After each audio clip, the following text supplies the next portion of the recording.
निर्धारित करना कि हम कार्तिक के जो 7 नियम है, कार्तिक के महीने के जो 7 नियम बताए गए हैं, कम से कम हम 7 नियम में से एक नियम ऐसा पकड़ें जिससे हमारा जीवन सार्थक हो जाए।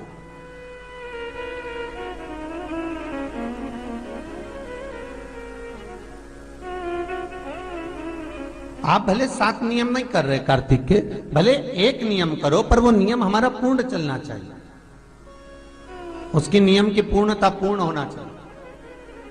आपको कहा था कार्तिक के 7 नियम हैं, उसमें पहला दीपदान, दूसरा तुलसी पूजन, तीसरा भूमि पर शयन, चौथा शरीर पर तेल नहीं लगाना, पांचवा सुंदर दलहन की चीजों का त्याग करना, और छठा ब्रह्मचार्य व्रत का पालन करना, और सातवां अपने जीवन में कार्तिक के महीने में चाहे वाणी का संयम हो, चाहे भोजन का संयम हो, चाहे शब्दों का संयम हो, चाहे दृष्टि का संयम हो, चाहे इंद्रियों का संयम हो, वो संयम रखें।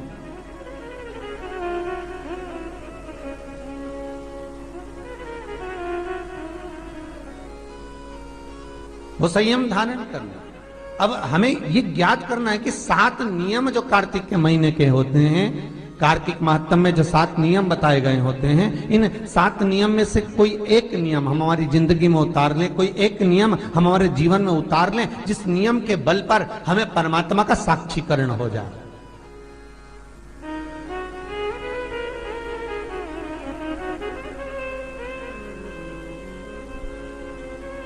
कोई एक नियम। अगर आप दीप दान कर रहे हो कार्तिक के महीने में, प्रतिदिन आपने 1 महीना तक दीप दान करा महाराज, तो ये भी आपका एक नियम है। 1 महीने तक आपने जो तुलसी में जल चढ़ाया, ये भी आपका नियम है। आपने अगर वाणी पर संयम रखा है, ये भी आपका नियम। महाराज एक बहुत सुंदर बात कार्तिक के माध्यम से लीजिएगा अपने जीवन में उतारने के लिए। कार्तिक के महीने का 7वां नियम याद रखना, संयम।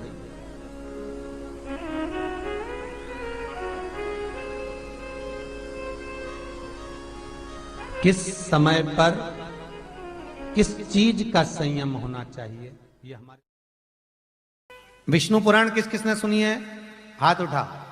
विष्णु पुराण का 5वां अंश कार्तिक खंड वर्णन करता है, या स्कंद पुराण का कार्तिक खंड को उठा लीजिए, वो वर्णन करता है 24 तरह के दिए होते हैं।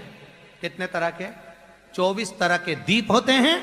उस दीप में सर्वाधिक श्रेष्ठ दीप होता है तुलसी दल का दीप, तुलसी की डंडी से जो प्रकट किया जाए। बत्तियों का भी क्रम है, एक लंबी बत्ती होती है, एक गोल बत्ती होती है। होती कि नहीं होती? लंबी और गोल। ये वाला स्पीकर बंद है, बार बार बंद हो रहा, बार बार चालू हो रहा, उसको देखिए जरा। बत्ती एक गोल होती है, एक लंबी होती है। गोल बत्ती और लंबी बत्ती में अंतर होता है, बहुत जमीन आसमान का अंतर है, बहुत ध्यान देना इसका। गोल बत्ती किस किस देवी देवता पे लगती है और लंबी बत्ती किस किस देवी देवता पे लगती है, तो स्कंद पुराण और विष्णु पुराण दोनों कहती है जो लंबी बत्ती होती है वो पितरों की जगह पर, पूर्वजों की जगह पर, पूर्वजों की जगह पर, बड़ के पेड़ के नीचे, पीपल के पेड़ के नीचे लंबी बत्ती का प्रमाण है। किसी देवी के स्थान पर, जो देवी की पूजन करते हैं, जगदम्बा की पूजन करते हो, पार्वती की करते हो, लक्ष्मी की करते हो, कुल देवी का स्मरण करते हो, लंबी बत्ती का प्रमाण। और जो गोल बत्ती होती है, वो गोल बत्ती का प्रमाण किसी हनुमान मंदिर, राम मंदिर, शिव मंदिर, जितने देवताओं के मंदिर हैं वहां पर गोल बत्ती का प्रमाण। लंबी बत्ती देवी के स्थान पर इसलिए जलाई जाती है क्योंकि देवी वंश की और लक्ष्मी की वृद्धि करती है।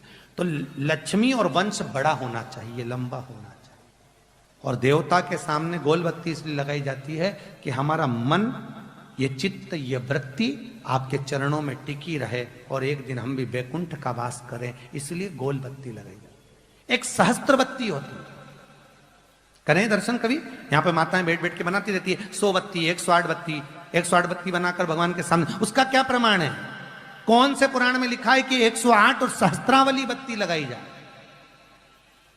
तो स्कंद पुराण में कार्तिक खंड के अंदर स्पष्ट किया गया सहस्त्रावली बत्ती, 108 लंबी बत्तियों का जो प्रमाण है वो कहते हैं कि जिस व्यक्ति ने किसी तीर्थ को ना करा हो, पूरे तीर्थ नहीं गए हो, सारे तीर्थों का स्नान नहीं करा हो, किसी तीर्थ में दर्शन करने से वंचित रह गए हो, तो 108 बत्ती की एक बत्ती बनाकर किसी नारायण के मंदिर में, शिव मंदिर में, देवी के मंदिर नहीं, केवल देवता के मंदिर में अगर उसको घी में भिगोकर प्रज्वलित कर दिया जाता है तो सारे तीर्थों के दर्शन का फल उस जीव को प्राप्त हो जाता है। उसको सहस्त्रावली बत्ती। दान का मतलब जानते हो आप लोग?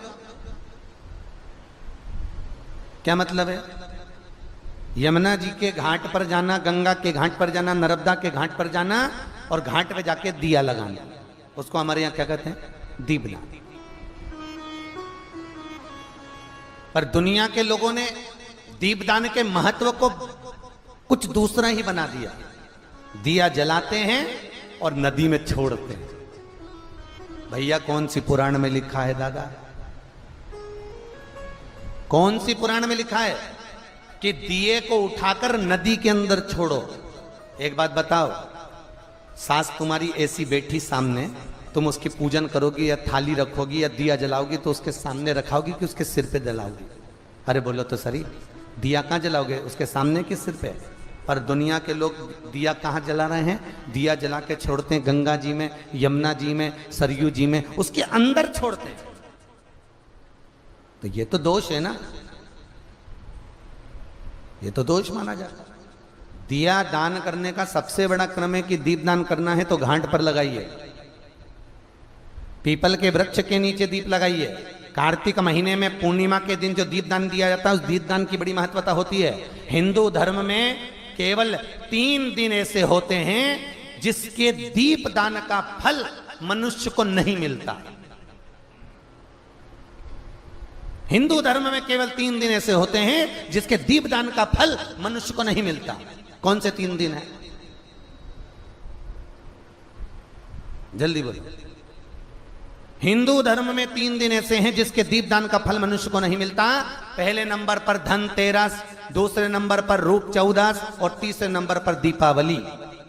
इस दीपावली, धनतेरस और रूप चौदस, ये 3 दिन दिए दान का फल मनुष्य को नहीं मिलता है महाराज। क्यों नहीं मिलता महाराज? हम तो जला जला के और ओटले पे जलाएं, पीपल के नीचे लगाएं, खूब दीपदान करते हैं, तो इसका फल मनुष्य को क्यों नहीं मिलता? क्योंकि राजा बलि की भूमि को जब वामन भगवान ने 3 पग में नाप लिया था, राजा बलि सुतल लोक का राजा बना था, तो राजा बलि ने वामन भगवान से कहा था, प्रभु आपने 3 पग में मेरी पृथ्वी को नाप लिया, पर आपसे मांगना चाहता हूं तो केवल इतना दे दो कि 3 दिन जो पृथ्वी पर दीप दान करेंगे उसका फल मेरी किस्मत में, मेरे भाग्य में लिखा जाए। भगवान ने पूछा कौन कौन से? तो कहा एक धनतेरस, दूसरा रूप चौदस, तीसरा दीपावली। इतने में लक्ष्मी जी आके खड़ी हो गई। लक्ष्मी जी ने कहा राजा बलि से, भैया पृथ्वी के लोग सबसे ज्यादा पूजन तो उसी दिन करते हैं, उसी दिन दीपदान करते हैं, और लोग तो धनतेरस के दिन दिया लगाते हैं, रूप चौदस के दिन लगाते हैं, दीपावली के दिन लगाते हैं, और सारा पुण्य तेरे खाते में लिखा जाएगा, तो उनके खाते में क्या होगा?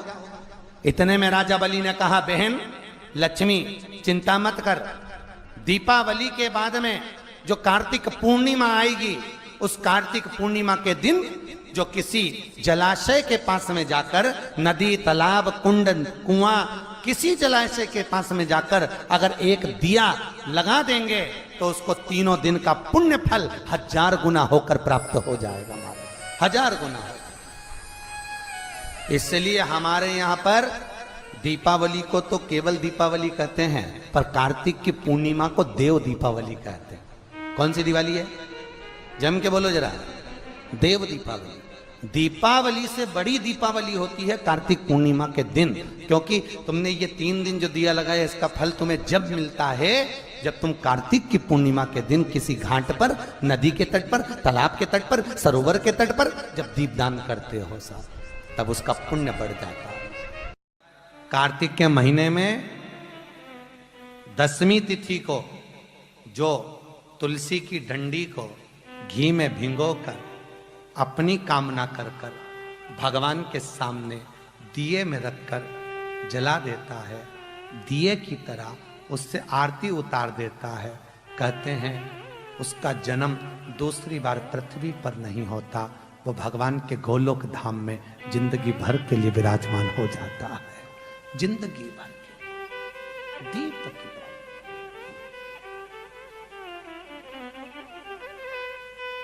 यहां तक कहेंगे हम,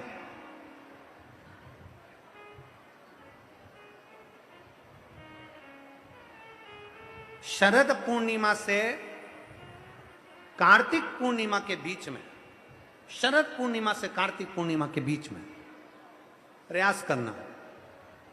दुकान नहीं चल रही हो, व्यापार नहीं हो रहा हो, तकलीफें बहुत ज्यादा हो, घर में क्लेश जाता हो, अशांति ज्यादा हो, पैसे नहीं आ रहे हो, 1 रुपया कमा रहे, 1.25 रुपये खर्च हो रहा है, बहुत टेंशन है, तो शरद पूर्णिमा से कार्तिक पूर्णिमा तक एक हल्दी और कुंकू, ये थोड़ा सा मंदिर में लेकर जाइए। हल्दी और कुंकू जरा जरा सा ले जाओ, अशोक सुंदरी वाली जगह पर पहले शंकर जी पे जल चढ़ा दो, अशोक सुंदरी वाली जगह पे जल चढ़ा दो, और वह हल्दी और कुंकू की एक एक बिंदी अशोक सुंदरी वाली जगह पर अपनी कामना कर कर लगा कर आओ। उसी में से वो हाथ जो तुम्हारा गीला है कंकु हल्दी का, वही हाथ लाओ, घर में प्रवेश करते समय अपनी देहली पर थोड़ा सा लगा दीजिए।